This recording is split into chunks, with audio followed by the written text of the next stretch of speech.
Alrighty, wanted to make a quick video on my beloved Beretta CX4 Storm. This one's in 9mm and it's wearing a Vortex Strike Fire. The only reason it's wearing this is because I just haven't found a good deal on an aim point yet, and I really liked the aesthetic of the gun from Battlestar Galactica. So there you go. I'm kind of a nerd sometimes. I have shot this gun a ton. I've shot it in several different matches over the years. I've even won one with it in a PCC format.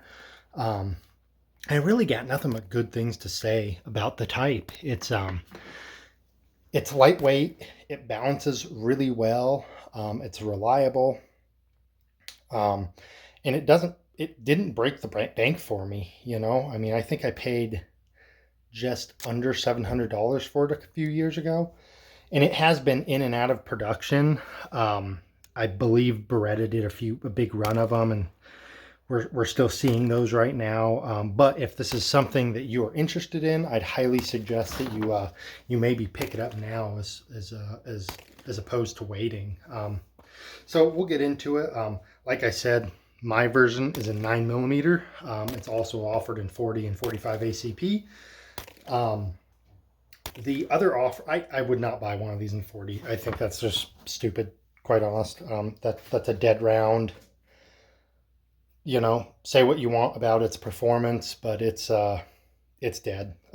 45 is interesting to me, especially if you say that, hey, this gun is going to be my home defense gun. I live in an apartment or in a city to where I really need to be mindful of overpenetration.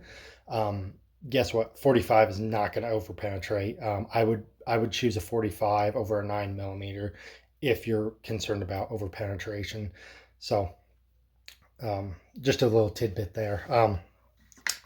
As in typical Beretta fashion, it's extremely high quality, cold hammer forged barrel, and it is chrome lined.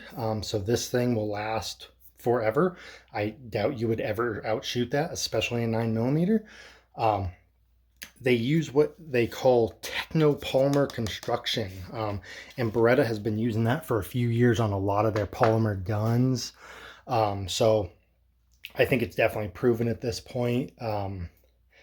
And is a durable polymer, so I wouldn't worry about that. And they do also advertise that if you get one of the colored variations, it will not lose its color over time. And kind of an interesting side note, this gun was designed by, and I'm gonna butcher this, so pardon me if I do. If you're Italian, I'm sorry. Giorgetto Gigiro. And if you're into watches or cars, you've probably heard of him. He's designed a bunch of cars for Lamborghini, Ferrari, Lancia, a bunch of foreign cars, and he's also designed watches. One of my absolute favorite watches, the Seiko Ripley in the original Aliens movie, he designed that, and supposedly he designed this gun. I don't know how involved he was with the design of this gun. I'm sure it was more just the aesthetics than the actual functionality of it, but you never know. Who knows? I mean, if you design cars, I mean, I'd like to think that you're a pretty good engineer. So kind of an interesting side note, and as someone who's kind of into that stuff, I really appreciated that. My example here with the red dot, I am at 6 pounds 7 ounces, so it's a pretty lightweight gun for the most part. We definitely add some weight if we're shooting 30 or the 20 rounders. My gun here takes the Beretta 92 magazines. It also, if you are a Beretta fanboy, you can get it in the PX4 magazines as well. And since we're talking about magazines, big miss on Beretta, and I kind of hope that someone maybe comes up with a solution for this. So there's a well in here that's replaceable for the different magazine systems, but man, this would be so much better if we had just a little bit of funneling here. And I think that someone with a 3D printer could easily make that happen. So Yeah, a little bit of kind of an interesting thing that I wish I could see in the market.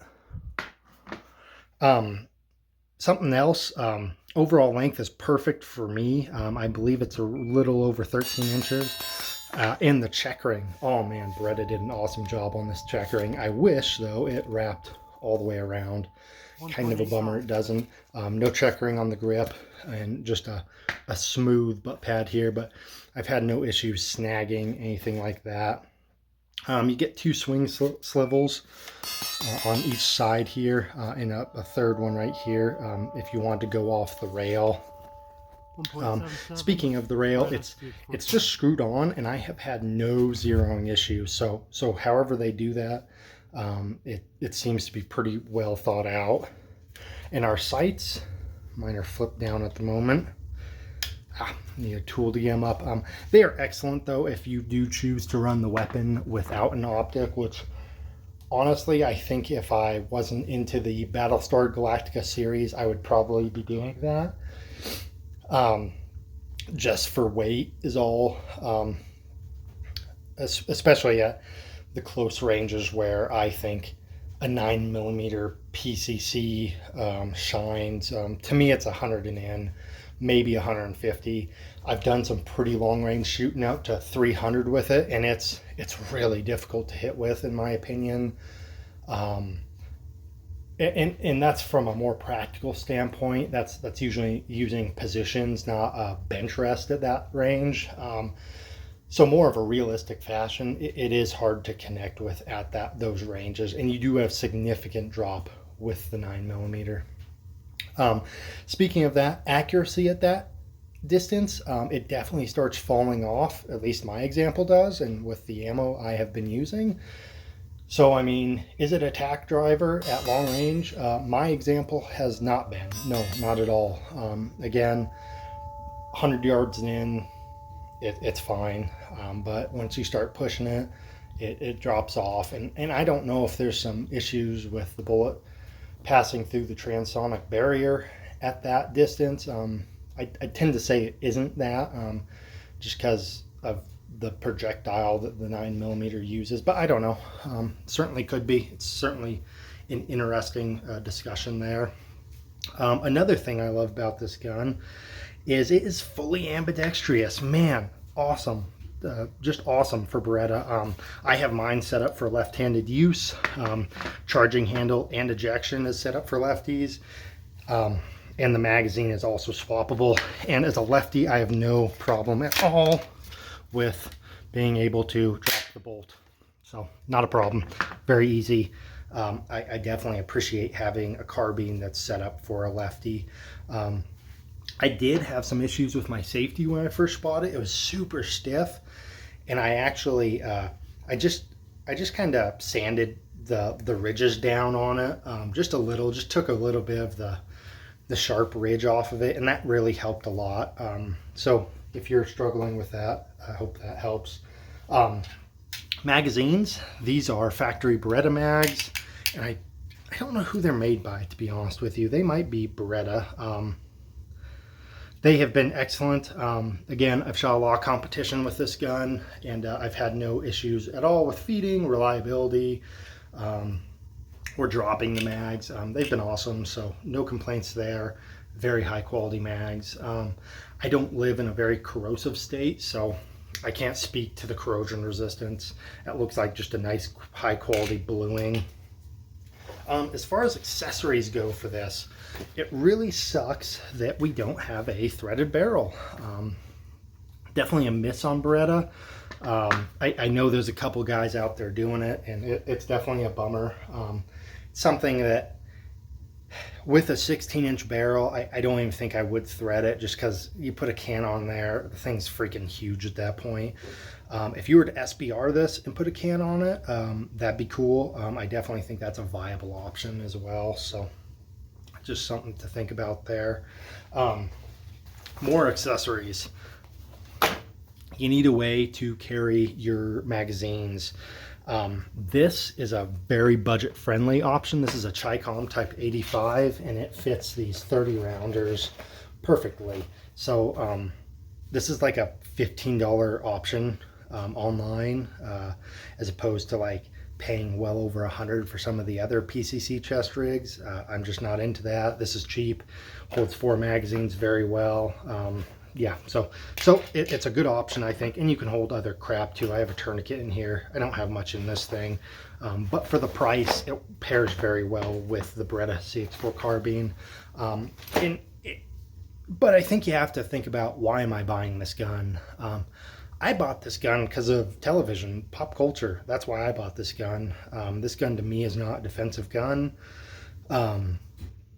I think if you were to buy this as a defensive gun, it would be like an inner city type gun, something like that, something to where I live in an apartment complex or homes are stacked right next to each other and I need to be very careful of rounds exiting my home. That's something that I don't have an issue with here where I live. Or if you need to arm somebody that is potentially recoil shy or concussion shy, you know, I'm not trying to say that AR-15s recoil a lot, but they definitely recoil sharper than this. And the concussion and report off them is a lot louder, and you might have a shooter that does not like that. I think that PCCs are a good option if that is an issue, because there's no concussion or sharp report off of 9mm carbine at all. They're very soft shooting. And as far as blowbacks, this one's pretty good. It's definitely not the best I've shot and not the worst I've shot for recoil, but it's not bad. So for not having any sort of locking system, it's not terrible. I definitely enjoy shooting it. I find it to be very fast shooting, albeit it has a terrible plastic trigger. I don't even know what pulls, doesn't matter. You can still obviously win things with it. Like I said, I've won at least one match with it, and I've come close a couple other times. So yeah, this is the CX4 Storm. It's an excellent gun, and I wish more people would shoot them and buy them, because I love seeing them on the range. So yep, that's it.